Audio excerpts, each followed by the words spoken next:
The Saskatchewan Penitentiary in Prince Albert.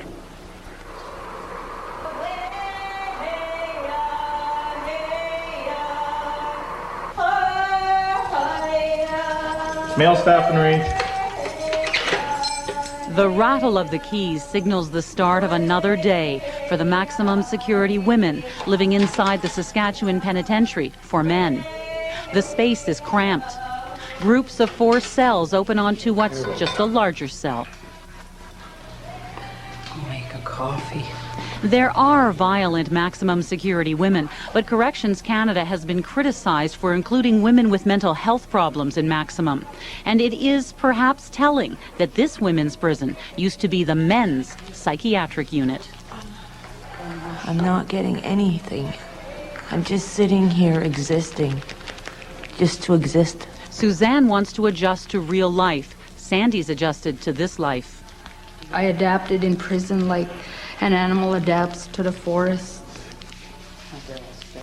And Tammy keeps trying and failing to change. I'll take responsibility. I accept responsibility for the things that I do wrong. If prison is to punish and rehabilitate, the logic behind this particular prison is to buy time. There was no place for maximum security female prisoners in the West, and so they brought them here, temporarily. But that was 6 years ago, and they are still here. 15 women now, most of them native, in one little corner of a prison for more than 500 men. Canada's corrections investigator has called their conditions unacceptable and discriminatory. Women isolated from society because of their crimes are even further isolated by the very system that is supposed to be preparing them to eventually re-enter their communities. Tell me a little bit about your room. Well, I have my pictures over here of my families, my mother and my sister and my brother. I have my common law, all pictures all here. These are the cards that she sends me. Suzanne Leclerc appears a jumble of contradictions with a desperate little girl voice and a tough outward appearance. She came here from medium security prison in Kitchener 2 months ago. This is her second stint in prison. The first lasted 7 years. This time she's in for assault. She's got heroin and cocaine problems. Her cell, even with the homey touches, reminds her here she's nothing. No, it's not home. What is it? It's a hole in the wall. And every morning I get up and I wait for nighttime to go back to sleep. That's all there is. Yeah. And it's mentally really disturbing me. I can't function like this. You know? And then they wonder why I get so depressed. Did you used to hurt yourself? Yes. Yeah. What did you do? I used to slash. There was so much pain inside me, so much bitterness, and didn't know how to take it out. I didn't know what to do. So I started slashing my arms. You want to show me? Those are all the scars, huh? Yeah, those are the scars. And here is where I stabbed myself. That wasn't very long ago. No. That was about 2 months ago. Yeah. You don't want to do that anymore, do you? No. This is my room that I'll be living in. I just got out of segregation and I have to organize it. Wash the walls. There's an impatience about Sandy Bequation. She's been in prison 23 years, since she was 18. She was first locked up for armed robbery, then murder. She helped an inmate kill herself, and for that she got life. She ends up in segregation a lot because she lashes out. The walls close in on her. Pardon me? Do you think of it as your home? Yeah, it's got to be your home when you're doing a long time like that. So yeah, it is my home. I get angry very easily, and probably because I get violent at times. Yeah, it makes me feel really closed in, like there's nowhere to go. You're stuck on this four cell unit all day long. A little shower. This is how small it is, and we're stuck here like 24 hours in a whole day. Tammy Pepin was an accessory to the murder of an inmate. She's across the hall in protective custody. Like the other two, Tammy did time at what was once Canada's only federal prison for women in Kingston, Ontario. The notorious P4W stands empty now, shut down after a scandal that shocked the nation. After women were strip-searched and humiliated by male guards, Ottawa appointed Louise Arbour, now a Supreme Court judge, to investigate. Her report led to the transfer of all women to less restrictive institutions. But after several violent outbreaks, some women were sent to more secure male prisons. Even the Deputy Commissioner for Women, Nancy Stapleforth, admits it's not the scenario she would have chosen. I'm not going to suggest that it's an ideal situation that we currently have. Those units, when those units were opened, it was the option that was available to us. We simply did not have totally in women's facilities the right type or the amount of maximum security cell space that we required to safely house the women. The warden of the Saskatchewan Penitentiary, Brenda LePage, acknowledges the dilemma of locking a small group of women into a prison made for so many men. You're having to do corrections in a very closed environment with women who have a propensity to get on each other's nerves, to be assaultive, to not cope with emotions well. So by putting them in a very restrictive, small environment, at times you exacerbate those problems. Sandy's known prison now longer than life on the outside. She experienced the brutality that forced the old prison for women in Kingston to close, but she actually preferred it there. They weren't treating us well, right? But what I'm trying to say is, yeah, I know they weren't treating us well, whatever. I'm talking about how big the prison was. We had a gym, we had all this stuff. Now, if we could just bring the prison and put it wherever and start all over again, it would probably be okay.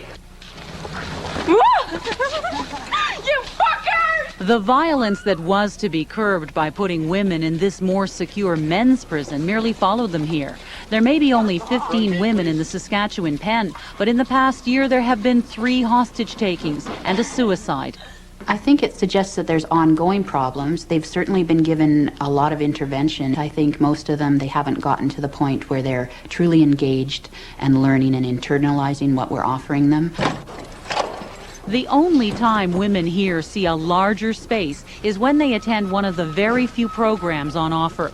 The issue of productive scheduled activity is critical. Corrections Canada has come under repeated criticism for its lack of treatment and learning programs for women. I have to do 200 mittens for the main kitchen. To sew, Tammy goes to the Men's Vocational Centre, but venturing this close to male inmates can be unnerving. She, like 85% of women in prison, has a history of male sexual abuse. I have a hard time with male. There's that fear in me still, and it's hard sometimes for me.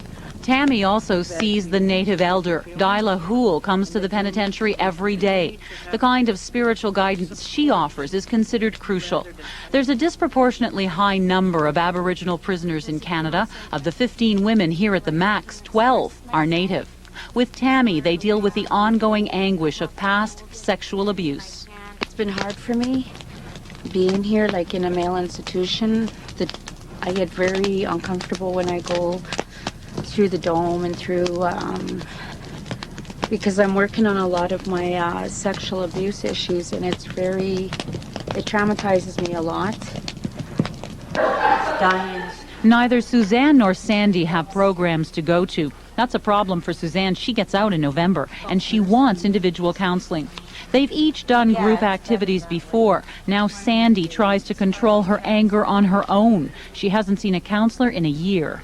There's really nothing in a whole day that keeps you busy except sitting here and playing cards, or it reminds me awaiting trial. This reminds me when you're waiting trial. If I don't get the help I need, I'm afraid that I will go back into the crime life. That's all I know. Nobody's teaching me any other way. To my knowledge, programming is available. Different women choose to participate in different ways, and It may certainly be the case that, that some women may feel that the interventions that they particularly want or the way they'd like it to be delivered isn't available to them. 3 times a day, inmates are warned to get to their cells to be counted. Tammy knows the drill, and today she automatically complies. She's trying to be a model prisoner. Her behavior is constantly monitored, and her only hope of getting out of maximum is to follow the rules. Lisa Barton is one of the favorite guards here. She never walks the range without being aware of the potential for trouble with a prisoner. Still, she knows some of these women will one day be on the outside, and she believes her job is to be supportive and encouraging here on the inside. I'm supposed to go to the library. I don't know what's going on. Oh, you'll probably go there. Is that this afternoon? I think so, yeah. Or is it this evening? I think it's... No, I go with the teacher, I think. Oh, okay.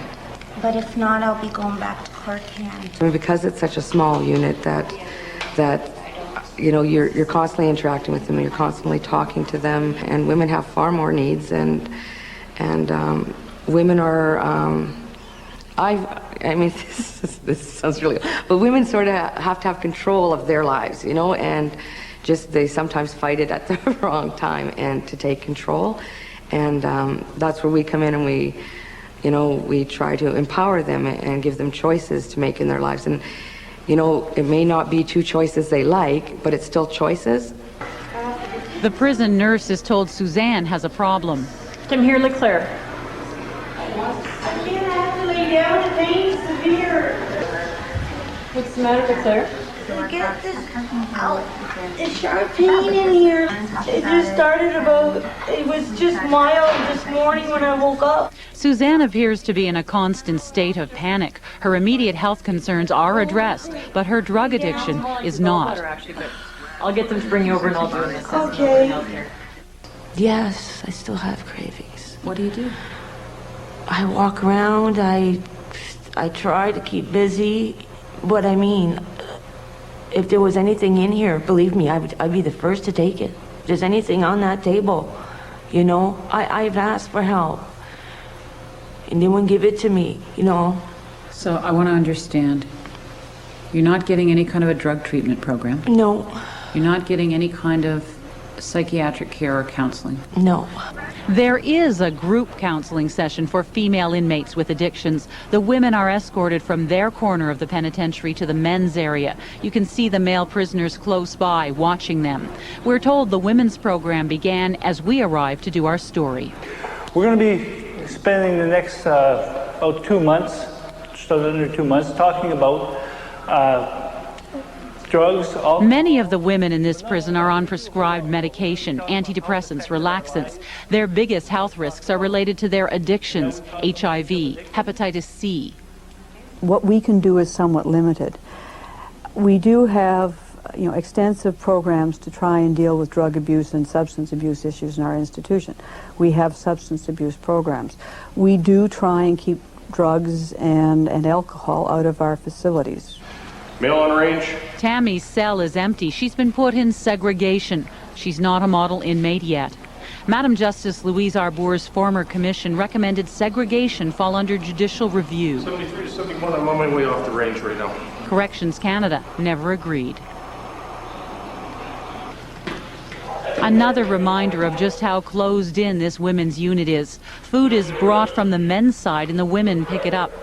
Not everyone may consider this enclosed space to be punishment enough, but these women surely do. I try to make the best out of each day, but I don't think about tomorrow. I just live for today. I grew up in the dark side of the world. I call it dark side of the world. I don't know the bright side, That's all I want. It's to be normal, to fit in society so society can accept me as I am, as a person. I am, but still a person. Lock up! Some women may never know a life other than this one.